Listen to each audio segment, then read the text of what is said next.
السلام عليكم ورحمة الله وبركاته. ازيكم عاملين ايه؟ يا رب تكونوا جميعا بألف خير. النهاردة طبعا فيديو جديد وروتين جديد، هنسجل بقى كده الصوت فيه بصوتنا مش زي المرة اللي فاتت. طبعا يعتبر العيد خلص خلاص، النهاردة كان تاني يوم العيد الصغير، فهو العيد الصغير اصلا بيبقى اليوم الاول والتاني. تمام. اللي بيدخل قناتي لاول مره وبيشوفني طبعا يسعدني ويشرفني ان هو ينضم عندي في القناه ويشترك عند كلمه اشتراك وفعل زر الجرس على الكل عشان كل ما انزل فيديو جديد يوصل لكم اشعار بيه وتتفرجوا على الفيديو ان شاء الله. النهارده حبيت اعمل لهم حاجه كده ادلعهم بيها. كان ولادي يعني لحد بعد المغرب بكتير ما كنتش لسه عملت اكل. تمام. وكان عندي صدر فرخه، فقلت هعمل بيه شاورما، وبدل ما ناكلها بالعيش هنعمل بها بيتزا. وهقول لكم بقى حاجه مش مكلفه خالص واقتصاديه وفي نفس الوقت طعمها جميل جدا لو اشتريتوها من بره، خصوصا كل الاطفال دلوقتي تشتري بقى كريب، تشتري بيتزا، تشتري الحاجات دي عشان طبعا احنا في فتره العيد. لكن دي لو عملتها في البيت هتلاقيها مش مكلفه خالص. صلى على النبي في البدايه، اللهم صل وسلم وبارك على سيدنا محمد وعلى اله وصحبه وسلم. حطي كمان لايك للفيديو من البدايه كده، وكمان ادعي لاهل غزه وفلسطين ربنا ينصرهم نصرا عزيزا عاجلا غير اجل اللهم امين. وادعي لامي بالرحمه والمغفره ولامواتكم واموات المسلمين اجمعين يا رب العالمين، ربنا يرحمهم ويغفر لهم ويسكنهم فسيح جناته اللهم امين. البيتزا دي عجينتها مش مكلفه خالص، انت بس محتاجه يبقى عندك دقيق مش اكتر ولا اقل، وكمان محتاجه ان يبقى عندك خميره. لو عندك الاتنين دول هتعملي بصي العجينة بأسهل ما يكون. مش لازم بقى زيت زيتون والحاجات دي، لو انت حابة وهو عندك تقدري تحطيه، لو مش حابة او مش عندك مش متوفر يعني فخلاص ما توقفيش الدنيا. انا دايما بعملها بيبقى عندي زيت زيتون وما بعملهاش بيه خالص بصراحة، بعملها بزيت الاكل اللي هو العادي بتاعنا. هتحطي بس معلقتين في الاول مع مثلا كوباية مية على حسب طبعا مقدار العجينة اللي انت هتعمليها، وتحطي كمان معلقه ونص سكر او معلقتين ونص معلقه ملح او ربع معلقه ملح اللي هي المعلقه الصغيره يعني.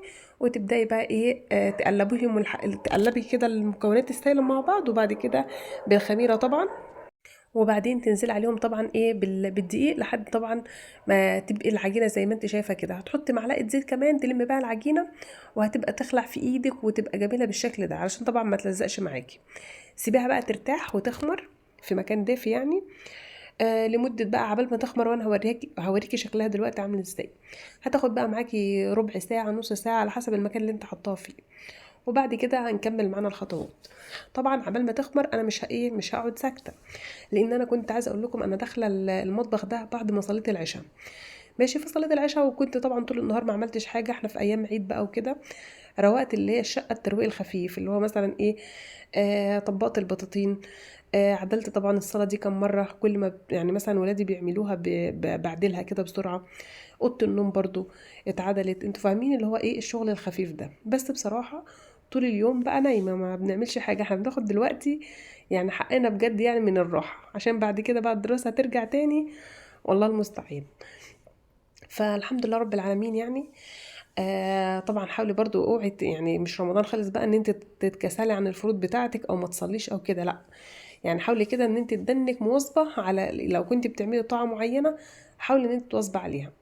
اقرأي وردك برضو والأذكار بتاعتك ديت يوميا عشان أصلا تحصنك وتحميكي. يعني ما ينفعش ان انت تسيبيها فترة طويلة. لو انت اتكسلت عليها من الأول كده بعد شهر رمضان وخليتي بقى الموضوع كده مش مهم، وانا يعني كمان شوية هنرجع نصلي ونلتزم والكلام ده كله، صدقيني بصي هتبعدي خالص. فانت على قد ما تقدري خليكي كده ايه، مواظبة في الفروض والايه والحاجات اللي انت بتعمليها. طبعا بعتذر جدا عن صوت الكلاب اللي في الشارع، انا بسجل فيديو ده حوالي الساعه 2 بالليل دلوقتي، وهما بقى بيبقوا ايه صاحيين في الوقت ده. ماشي، وطبعا البيت على الشارع فانا مش عارفه اسكتهم طبعا، يعني ده غصب عني. ومهما يعني يعني ابطل الفيديو عشان كمان شويه يسكتوا وهما برضو بيرجعوا تاني. فمعلش بقى انا اسفه، يعني غصب عني ده والله. المهم انا زي ما بقول لكم كده روقت الترويق الخفيف الحمد لله رب العالمين. يعني حاولت على قدر الامكان ان انا ايه اادي الفروض زي ما بقول لكم كده في وقتها. وكمان الحمد لله قرات شويه في المصحف، مش كتير يعني، مش شويه كتير بصراحه، بس او نوعا ما قرات برضو، او فتحت المصحف ما سبتوش مهجور يعني. انتوا عارفين اصلا يعني المصحف ده لما في بيت يكون في بيت وهو اصلا ما بيكونش حد بيقرا فيه، بيبقى حاجه زي الحاجه المهجوره كده. فانتوا ما تسيبوش المصاحف عندكم لحد ما يتراكم عليها التراب ولحد ما يجي عليها عنكبوت والحاجات دي كلها تبقى زي المهجورة، لا. افتحوها ولو حتى صفحة واحدة كل يوم، مش كتير، وفي نفس الوقت هتدخل عليكي بركة وتدي ليكي راحة نفسية وسكينة وتحسسك كده ايه يعني بأجواء حلوة. فانت كده ايه خليكي مواظبة. ويعني والله واذكر في ان الذكرى تنفع المؤمنين، يعني انا دايما بقول لك كده لان انا اصلا برضو بذكر نفسي، لان ساعات برضو الموضوع بيبقى ايه بيبقى صعب عليا انا كمان، بيبقى عندي التزامات برضو وببقى مش فاضية، والدنيا ساعات بتلهينا كتير وكده، فبيبقى غصب عني ان الواحد بيأثر برضو. فلما انا اشجعك في فيديو زي كده ممكن بعد كده اسمعه، فانا كمان يعني ايه اعمل بنفس الكلام. وطبعا احنا بنشجع بعض، لان كل اللي بيقول او بيدل حد على او غيره يعني على عمل خير بيبقى ليه اجر وثواب زي اللي هيعمل بالظبط. فطبعا ما تستخسريش ان انت تقولي لاي حد ولا تكستلي، اعتبريها كده ان انت بتدعي لسبيل ربنا سبحانه وتعالى. فكل ما تعملي كده حاجه حلوه غيرك وغيرك يعملها، فان شاء الله يبقى ليكي اجر وثواب. لو وصلت بقى معايا الفيديو لحد هنا، اتمنى ان انت تحط اللايك وتشجعي محتوى زي كده علشان يتنشر بسرعة ويوصل لاكبر عدد من الناس، تبقي ساهمتي في ان انت ايه تذكري غيرك بايه بذكر الله سبحانه وتعالى. وكمان بقى تكتبي كده كومنت حلوة، كومنت حلو كده في الكومنتات، وتدعي دعوة حلوة ربنا يرزقنا راحة البال، اللهم امين واياكم. وتشجعي نفسك كده برضو، ما تقوليش بقى احنا في ايام عيد ومحدش بيعمل حاجة ونكستل.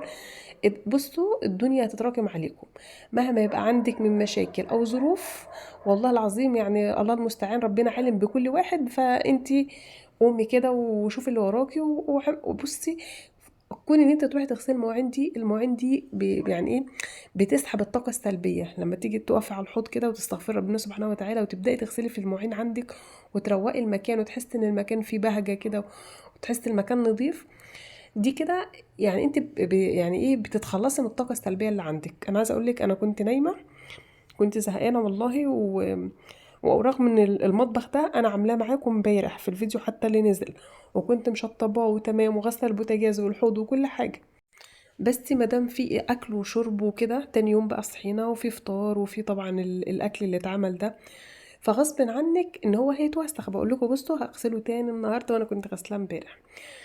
وده انا بغسله كل يوم كده، بعتبره زي طبق مثلا موجود عندي في الاطباق وما بكسلش عنه. فبصراحه بيبقى ايه زي ما انتم شايفين سهل، بالسبونجه كده وشويه صابون مواعين على طول، وبيبقى بمسحه وبيبقى بصراحه يعني معايا منور في اي وقت تدخلي كده المطبخ يبقى نفسك مفتوحه ان انت تعملي الاكل، ما يبقاش بقى عليكم حاجات ويبقى مش حلو ويبقى مسود كده وانت كمان تخسريه، تبقي واقفه تعملي الحاجه كده وانت متقدره.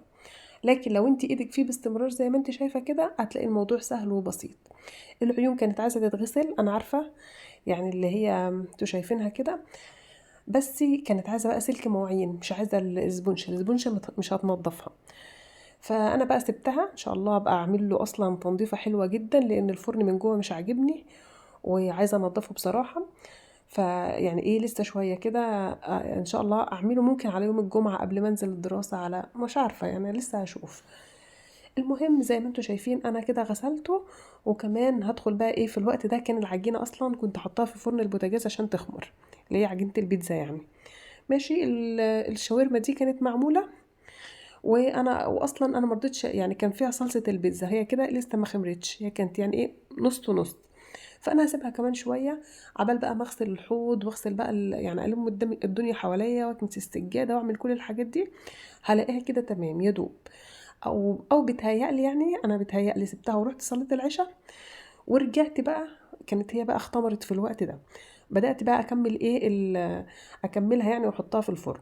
في الوقت ده طبعا كانوا هم جعانين جدا، كانوا ولادي يعني جعانين، حبيت طبعا ايه افرحهم، هم بيفرحوا بالحاجات دي بصراحة. يعني بيفرحوا مثلا بالبيتزا، بالكريب، بالاكلات دي هم بيفرحوا بيها. لو عملت لهم فراخ، لحمه، كل الحاجات دي مش بتفرحهم زي ما اكل زي كده بتفرحهم. انا عارفه ان هو ولادي وناس كتير يعني، او ولاد كتير بيبقوا بنفس النظام ده. فهي مش مكلفه ولا حاجه، بالعكس انت لو هتشتريها من بره هتلاقيها غاليه وفي نفس الوقت مش حلوه زي اللي انت هتعمليها في البيت. عايزه اقول لك بتطلع جميله لو مشيت على بالخطوات اللي انا قلت لك عليها. اهم حاجه لما تعملي الاكل بتاعك خلي فيه نفس، يعني ايه؟ يعني اديله الطعامه من عندك. يعني لما تزودي له بهارات بس في وقت معين، يعني في ناس بتروح تحط بهارات في بيبقى مش في وقتها خالص، فتلاقوا الاكل بيطلع معاها او بكميات كبيره جدا او بكميات بسيطه جدا. لا، خليكي متوسطه على حسب الكميه اللي انت بتعمليها. حطي بقى الكميه البهارات اللي تناسبها. يعني مثلا انا لو هعمل وليكن 2 كيلو شاورما، ينفع احط مثلا معلقه بهارات؟ لا، المفروض بقى في الوقت ده احط معلقتين 3. طيب انا لو برضو بعمل كميه صغيره، ينفع احط كميه بهارات كبيره؟ لا. فانت خلي بالك، خلي عندك نظر بقى في الحاجه اللي انت يعني مثلا تستاهل ان انت تحط فيها كتير، تمام، والحاجه اللي هي تستاهل حبه صغيرين انت برضو شايفه. وطبعا كل ست بيت بيبقى واخده بالها من الحاجات دي، وبيبقى ليهم برضو مراحل معينه تحطيها فيها فيديكي طعم احلى من لو حطيتها في مرحله تانية. يعني مثلا وانت بتيجي تعملي البصل مثلا، عندك اي بصل بتقليه، لو حطيت عليه البهارات بعد مثلا ما يبدا يدبل كده شويه وخليتي ريحه البهارات دي تطلع، هيبقى افضل مثلا لو انت حطيتيه بعد ما تحطيه على الصلصه. فكل مرحله طبعا لما بتحطي فيها بتختلف عن التانية. وطبعا انا مش هعلمكم، يعني انتوا ستات بيوت شاطرين بسم الله ما شاء الله، وفي ناس اشطر مني بكتير جدا. انا بديكوا بس الخبره يعني اللي ربما ممكن تفيد ناس يعني موجوده معانا. بصوا العجينه بقى في الوقت ده كانت بتفرد معايا بسم الله ما شاء الله، حاجه جميله مريحه كده.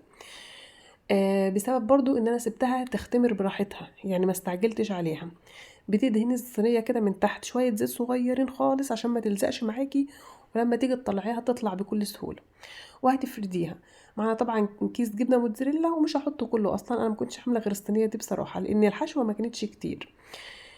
اللي هي يعني الفراخ، هو كان صدري واحد، يعني صدري وفراخ واحد، فما كانش ينفع اعمل باكتر من كده. بتجيبي الشوكه بقى والايه وتنغزيها كده علشان طبعا ايه تفرغ الهواء اللي فيها، وكمان لما تستوي كده تبقى هشه وحلوه. هنحط بقى الكميه زي ما انتم شايفين، هي اصلا كان فيها الطماطم، يعني احنا مش هنعمل صلصه، لا هو كلها بقى في قلب بعض كده. هنوزع كل الخلطه دي بقى كده.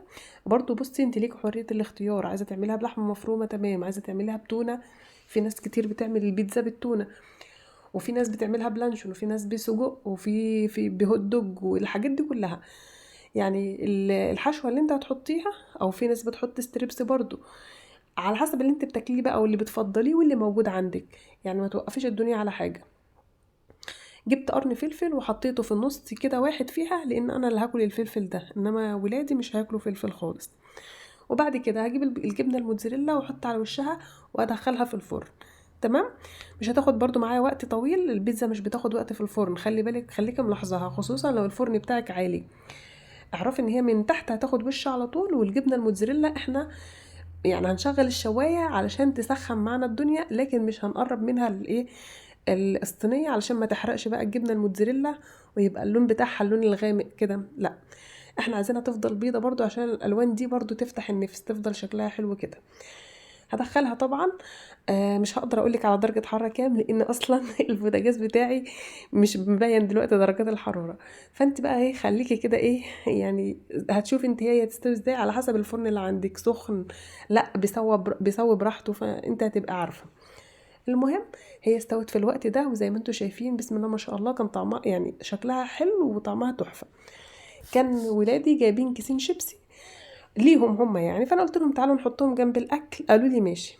ماشي. وكمان هنعمل جنبها حاجة ساقعة، وطبعا دي بقى بالنسبة لهم كده انا عملت لهم وليمة، يعني الحاجات البسيطة دي. المهم لو وصلت معايا لاخر الفيديو كده وعرفت طريقة البيتزا، اتمنى كده ان انت لو حتى او استفدت بذكر كده معين اخدتيه من الفيديو، ما تنسيش تحط اللايك عشان تشجع المحتوى ده. تمام. وتنزلي تصلي على النبي صلى الله عليه وسلم في الكومنتات، وتدعي طبعا لاخواتنا في غزة وفلسطين وسوريا وفي كل مكان في الارض، ربنا ينصرهم اللهم امين. ولحد ما اشوفكم فيديو تاني هتوحشوني، السلام عليكم.